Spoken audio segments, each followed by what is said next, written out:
Halo semuanya, berjumpa lagi dengan saya di Mariono YouTube channel informasi, berita wisata, hiburan, sejarah, budaya, kuliner, legenda, cerita rakyat, dan informasi lainnya. Nah, hari ini saya akan mengajak teman-teman Sobat Mariono YouTube channel, kita akan mengunjungi sebuah tempat masih berada di Provinsi Kalimantan Tengah, yaitu di Kabupaten Barito Timur, Kecamatan Dusun Timur.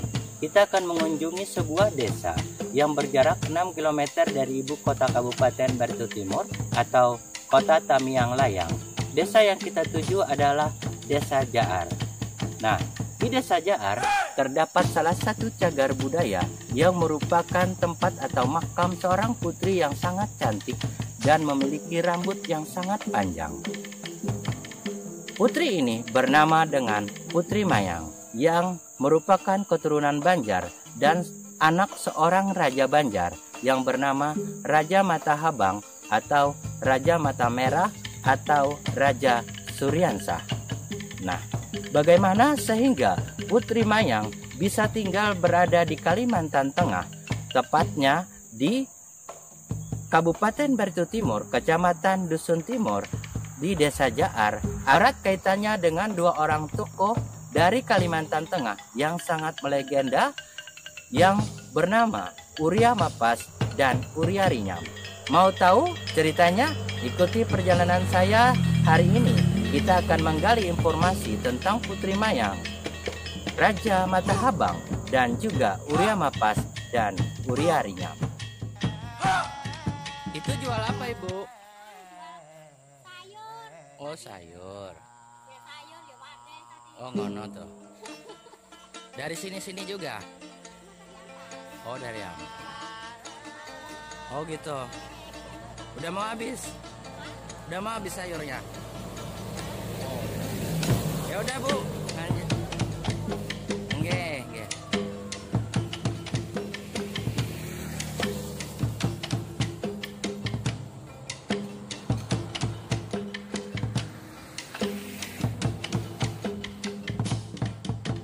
Pada abad ke-14-15 di wilayah Barito, Kabupaten Barito Timur, Kalimantan Tengah, ada keturunan Dayak yang terbagi dari Dayak Banua Lima, Dayak Kampung 10, dan Dayak Paju Epat.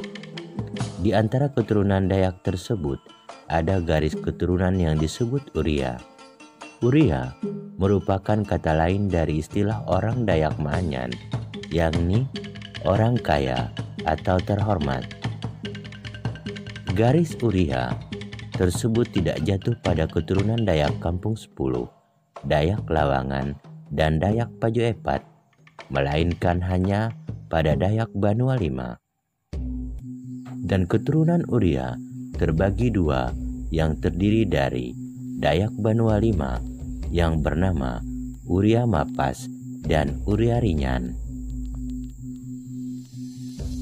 Uria Mapas dan Uria Rinyan adalah merupakan saudara kandung kakak beradik.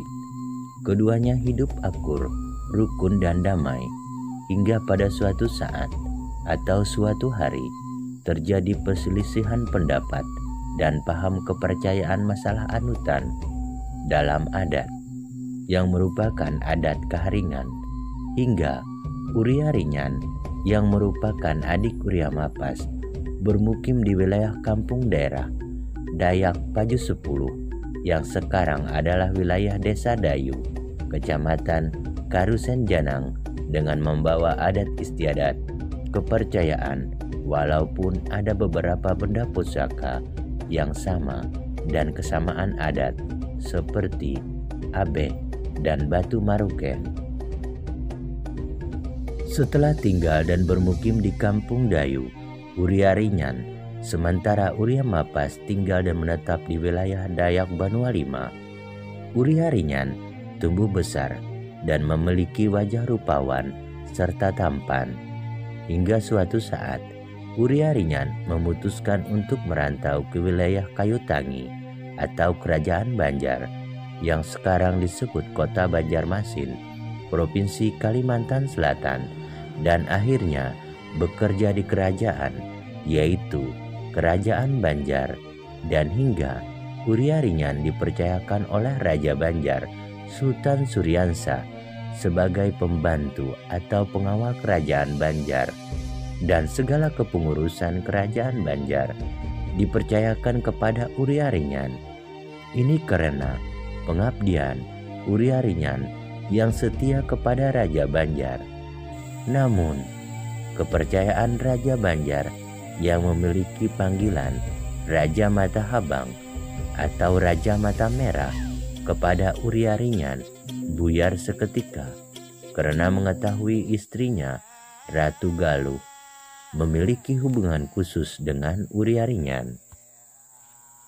Hubungan Uriaringan dengan sang istri Raja Banjar itu terjadi karena ketampanan Uriaringan yang membuat takjub.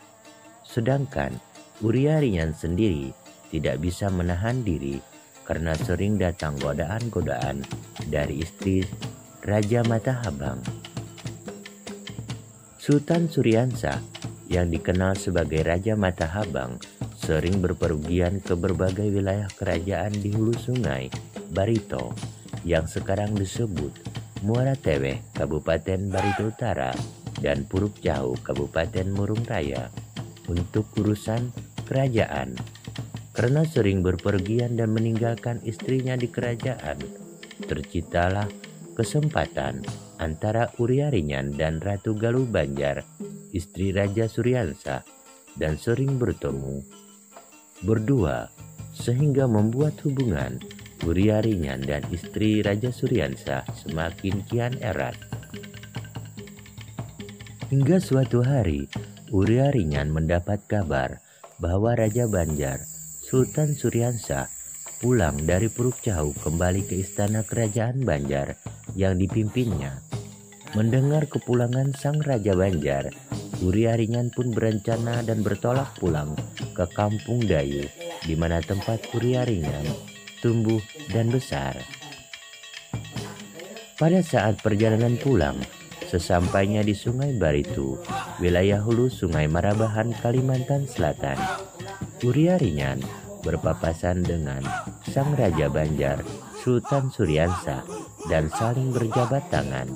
Namun sang Raja Banjar menyimpan amarah dalam hati dengan Uriaringan, sebab tubuh Uriaringan mengeluarkan aroma minyak wangi milik Ratu Galuh Banjar yang tidak lain adalah istrinya. Minyak wangi Stambul tersebut merupakan ciri khas dari istrinya sendiri yang biasa dipakai di istana kerajaan, dan aroma wanginya bisa dicium dari kejauhan 3 km. Sang Raja Suryansa hanya bisa bergumam dan bertanya-tanya dalam hati, serta memendam amarah yang amat sangat, karena belum ada bukti-bukti yang kuat bahwa ada hubungan yang lain antara istrinya dengan pengawal yang sangat dipercayakannya.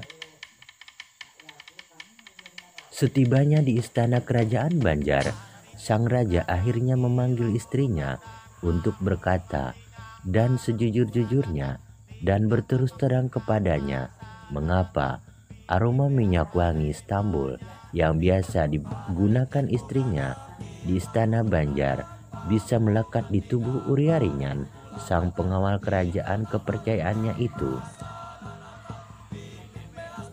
Walaupun istrinya, Ratu Galuh Banjar, sering mengelak dan tidak mengakui hubungannya sedekat apa dengan Uriaringan, hingga akhirnya suatu ketika Ratu Galuh Banjar pun berterus terang bercerita dengan kejujuran dan mengakui bahwa ada hubungan khusus dirinya dengan Uriaringan secara diam-diam dan tanpa diketahui oleh sang raja. Mendengar penuturan sang istri, sang raja pun tak bisa menahan rasa marah dan emosinya, sehingga tak terkira dan tak terbendung kepada istrinya Ratu Galuh Banjar. Hingga istrinya menerima hukuman, namun tidak diungsikan ke suatu tempat, melainkan dihukum sesuai syariat agama Islam. Sedangkan Uriaringan menerima patok bakaka sebuah patung berisikan pesan yang memiliki lambang dengan simbol ukiran khusus dengan mengandung arti pesan khusus dan disampaikan ke Uriaringan yang berada di Kampung Dayu agar segera datang menghadap ke kerajaan Banjar dengan syarat mencukur rambut karena Uriaringan akan diangkat menjadi raja menggantikannya sebagai raja di kerajaan Banjar. Tetapi Uriaringan memiliki firasat buruk sehingga sebelum berangkat bertolak ke kerajaan Banjar untuk menemui sang raja, Uriaringan bertapa agar mendapatkan kabar atau wangsit apa yang akan terjadi. Ternyata Uriaringan mendapatkan wangsit dan diterimanya, yakni rencana pembunuhan terhadap dirinya oleh sang raja. Uriaringan pun segera melihat tali kehidupannya dan tidak memiliki umur yang panjang.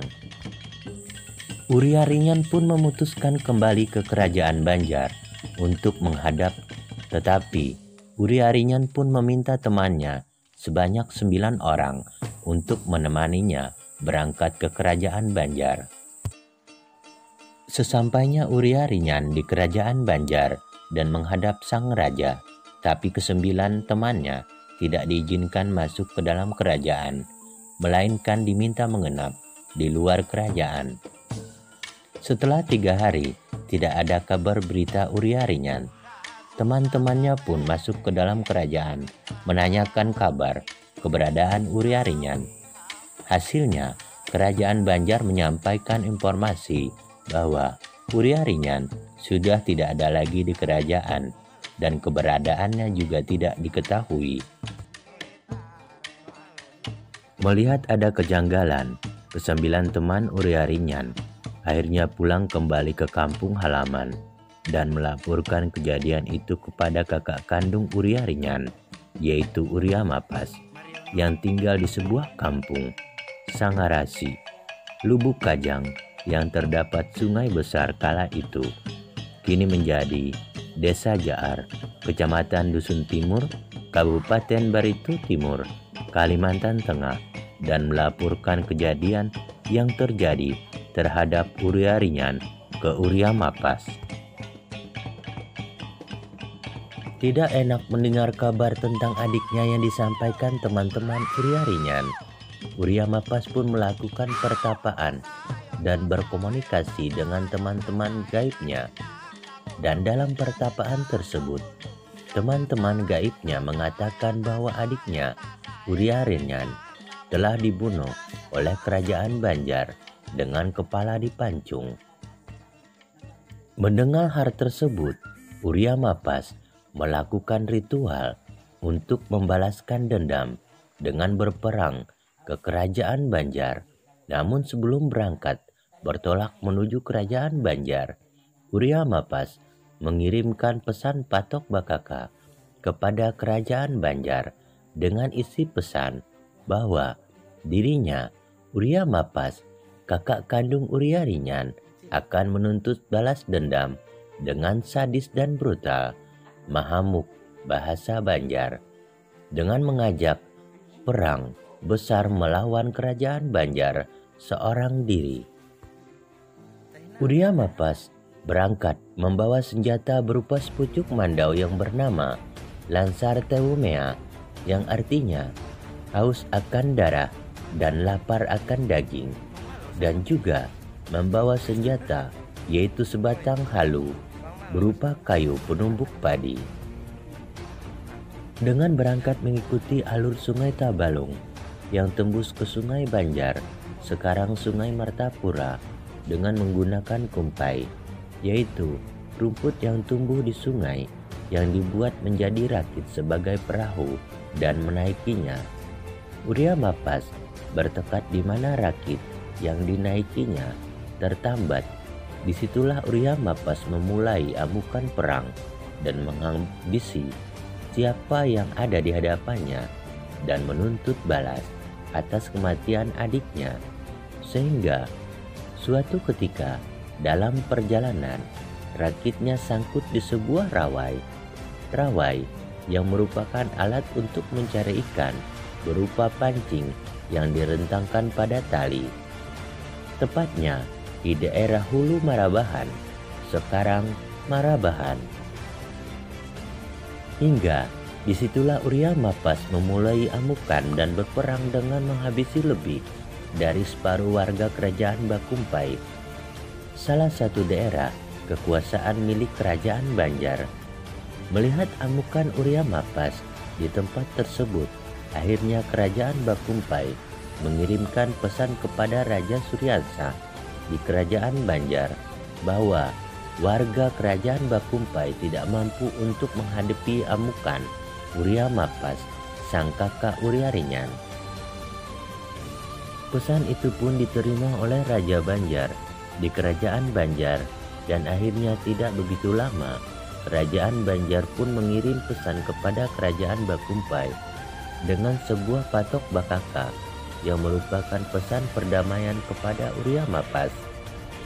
Isi pesan yang ada pada patok bakaka tersebut bahwa Raja Banjar Suryansa akan memberikan anaknya, seorang putri yang bernama Putri Mayang.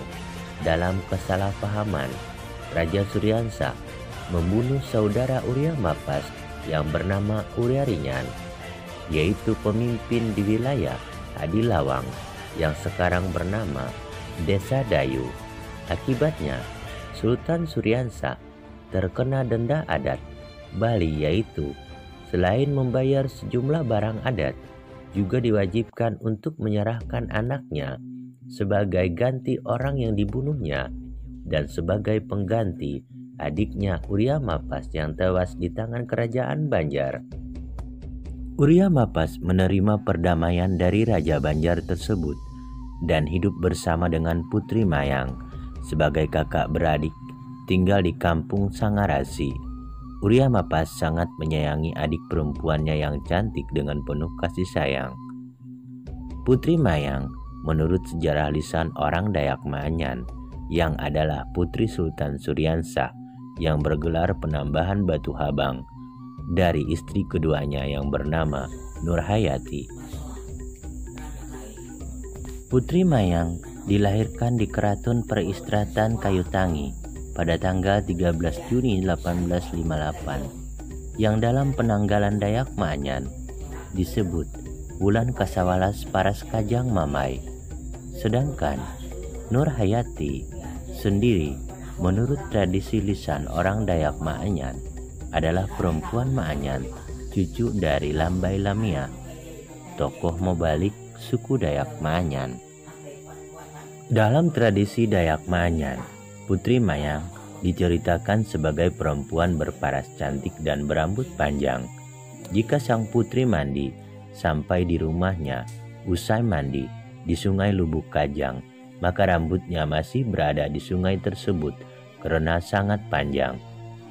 Dalam menjalankan pemerintahan, Putri Mayang bersama Uria Mapas menggunakan sistem Mantir Epat Penghulu Isa, yaitu sistem pemerintahan tradisional Dayak Ma'anyan. Dalam pola kepemimpinan, satu wilayah ditangani 4 pemimpin mantir dan 1 penghulu. 4 mantir mengurus masalah pemerintahan, sedangkan penghulu mengatur seluk-beluk hukum adat. Dalam pemerintahan, memang ada 2 hal yang diprioritaskan, yaitu terpenuhinya kebutuhan pangan rakyat dan tegaknya hukum adat yang bagi orang Dayak Ma'anyan adalah tata aturan kehidupan. Hingga suatu hari, Putri Mayang mandi di Sungai Lubuk Kajang dan mulai sakit-sakitan hingga akhirnya meninggal dunia pada usia 30 tahun. Putri Mayang yang dilahirkan di Kayutangi atau Banjar pada hari Araba atau Rabu tahun 1585 bulan Kasawalas Paras Kajang Mamai dan meninggal pada hari Araba atau hari Rabu tahun 1615 atau dalam penanggalan Dayak Ma'anyan disebut bulan Katelu Paras Kajang Minau. Karena kecintaan rakyat kepadanya, jasad Putri Mayang maka tidak langsung dikubur, tetapi disemayamkan terlebih dahulu di dalam rumah hingga kering, yaitu di kampung Sangarasi. Setelah mengering karena cairan dari mayat, maka disalurkan ke dalam tampayan dan jasad Putri Mayang dibawa ke seluruh daerah agar semua rakyat mendapat kesempatan memberikan penghormatan terakhir kepada sang putri hingga jenazah Putri Mayang dimakamkan di Sangarasi, yaitu Desa Jaar sekarang. Uria Mapas yang dilahirkan pada tahun 1569 berselang 13 tahun kemudian setelah Putri Mayang meninggal dunia. Uria Mapas pun wafat pada tahun 1628. Sementara berdasarkan paparan cerita dan informasi Kuncen pertama, sehingga menjadi juru kunci makam Putri Mayang, Itak yang bernama almarhum Bijaisah Silabosai dikarenakan dalam bahasa Maanyan Hawi Anan atau didatangi dan mendapatkan mimpi.